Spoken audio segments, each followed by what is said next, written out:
আল্লাহ কোরআনে বলছেন ওয়ালা ইউবদিনা যিনাতাহুন্না ইল্লা মা যাহারা মিনহা, নারীকে বলো বন্ধু ও যেন কোনোভাবে ওর সৌন্দর্য প্রকাশ না করে, না শরীরের সৌন্দর্য না পোশাকের সৌন্দর্য।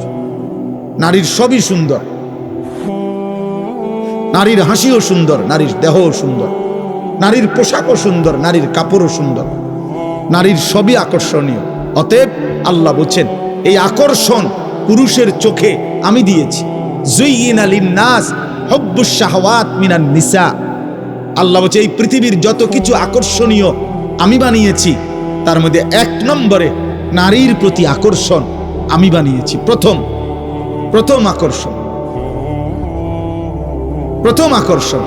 এই সুতীব্র আকর্ষণ যদি না থাকতো তো স্বামী স্ত্রীর সম্পর্ক হতো না, আর স্বামী স্ত্রীর এই সম্পর্ক না হলে মানব প্রজন্ম এই পর্যন্ত আসতো না। এই জন্য আল্লাহ তাআলা বলছেন নারীর প্রতি আন্তরিকতা, আগ্রহ, আকর্ষণ এটা আমি দিছি, এটা আমি দিয়েছি। অতএব আমি এটাকে নিয়ন্ত্রণ করতে বলেছি, আমি হুকুম করেছি, আমি দিলাম, আমি নিয়ন্ত্রণ করতে বলি। একটা যুবক ভাই ভাবো তো, ইনসাফ করে যদি চোখের দৃষ্টি এমন হয়, হৃদয়ের অনুভূতি আল্লাহ এমন বানায় যে দুইজন নারী, যদি একজন আমার মা একজন আমার স্ত্রী, যদি কখনো এমন হয় আল্লাহর আযাব যে দুইজনকে বরাবর মনে হয়, দুইজনকেই মা মনে হয় অথবা দুইজনকে স্ত্রী মনে হয়, তখন কি হবে?